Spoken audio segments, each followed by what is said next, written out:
एक ओंकार सतनाम करता पुरख निरभौ निर्वैर अकाल मूरत अजूनी सैभ भंग गुर प्रसाद जप आद सच जुगाद सच है भी सच नानक होसी भी सच। वाहिगुरु जी का खालसा वाहिगुरु जी की फतेह। Dear students, in this video I am going to cover up questions 7 and 8 of exercise 13.6. 7th question ध्यान नाल देखियो।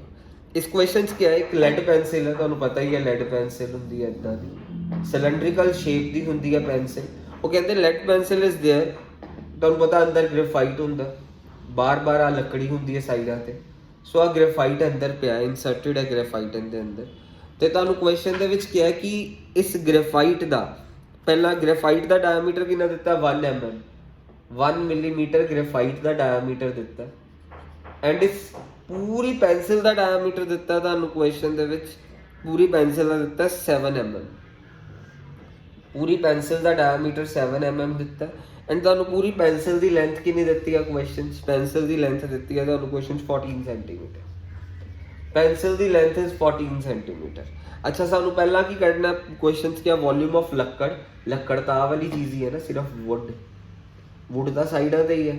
आज जो भी तुहानू इदां दी चीज़ आ लक्कड़ का वॉल्यूम कढ़ना साइडा विचों दी, यानी इदां नहीं, इनू एक्सक्लूड रखना, ये ग्रेफाइट है विच तुहानू पता ही है।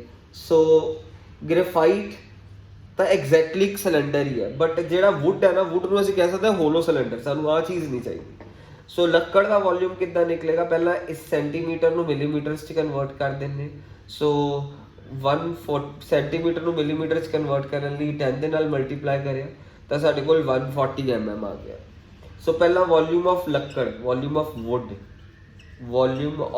Would is equal to I mean side वाला जो भी होलो सिलेंडर है, मीनस वुड मीनस होलो सिलेंडर, इत्थों दी होलो रखना मीनस जब हाँ ग्रेफाइट कट दिए तो सिलेंडर होलो बन जाता ना। So wood minus hollow cylinder, minus hollow cylinder का वॉल्यूम पता कितना निकलता, पाए वड्डा आर स्केयर माइनस छोटा R square into height.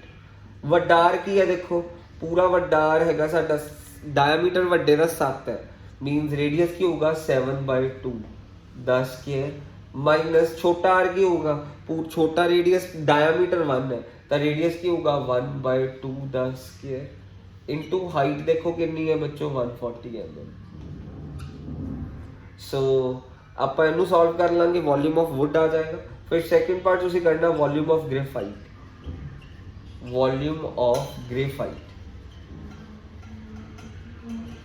Graphite means आ वाली चीज, ये तो होलो नहीं है ना, ग्रेफाइट तो पूरा ही है सिलेंडर है। सो ग्रेफाइट का कितना निकलेगा, पाए छोटा आर स्केयर है, सिंपल। सो ग्रेफाइट मीनस आह चीज, इस चीज़ का रेडियस कितना देखो साडे कोल, इस चीज़ का रेडियस है 1/2 क्योंकि डायमीटर 1 है इनटू हाइट 140। सो आ पार्ट भी हो गया। जो लक्कड़ का कटिया मीनस आ चीज़ साडी एक्सक्लूडिड है, जो इदा का सिलेंडर होए ना होलो टाइप, आ चीज़ एक्सक्लूड करनी होती विचकार वाली, तो उदों उनका फॉर्मूला पाए वड्डा आर स्केयर माइनस छोटा आर स्केयर इनटू एच। तो ग्रेफाइट मीनस कली आह चीज़ है, तो पूरा ही सिलेंडर है ना ग्रेफाइट का, जो देखो तो पाए छोटा आर स्केयर एच। एक क्वेश्चन हो गया। उन क्वेश्चन नंबर 8 करन लगा, 7th क्वेश्चन खत्म हो गया। उन क्वेश्चन 8 देखिए। 8th क्वेश्चन तुहानू की क्या, एक सूप सर्व करना किंदे विच, एक सिलेंड्रिकल बाउल दे विच सूप सर्व करना, सिलेंड्रिकल बाउल है, इस शेप का बाउल है। सो सिलेंड्रिकल बाउल च असीं सूप देना, इनका डायामीटर दिता क्वेश्चन 7 सेंटीमीटर, डायामीटर 7 दिता है। तो पेशेंट्स 250 पेशेंट्स नूं असीं इहो जिहे बाउल्स दिते हैं। सो सूप करना, सूप वो कहते कितना टोटल सूप दिता तुसीं। सो सूप कट्टण लई मीनस वॉल्यूम ही कट्टोगे, सरफेस एरिया थोड़ा कट्टोगे। ਆਪਾਂ ਕਿਹੜਾ ਆਪਾਂ ਲੋਕਾਂ ਨੂੰ ਆਹ ਚੀਜ਼ਾਂ ਖਵਾਉਣੀਆਂ, ਸਰਫੇਸ ਲਈ ਤਾਂ ਆਹ ਉਹ ਦੇਖਣਾ ਹੁੰਦਾ ਕਿ ਕਿੰਨਾ ਸਾਈਡਾਂ ਤੇ ਮੈਟਲ ਲੱਗਿਆ ਜਾਂ ਕਿੰਨਾ ਗੱਤਾ ਲੱਗਿਆ, ਪਰ ਆਪਾਂ ਨੂੰ ਵੋਲਿਊਮ ਕੱਢਣਾ ਕਿਉਂ, ਕਿਉਂਕਿ ਇਹਦੇ 'ਚ ਅਸੀਂ ਸੂਪ ਭਰਿਆ ਹੋਇਆ, ਜਦੋਂ ਵੀ ਵਿੱਚ ਕੋਈ ਚੀਜ਼ ਭਰੀ ਹੁੰਦੀ ਹੈ ਤਾਂ ਵੋਲਿਊਮ सूप भरिया होया। सो वॉल्यूम ऑफ सिलेंडर कट लवांगे, इनकी हाइट भी दी है सानू 4 सेंटीमीटर।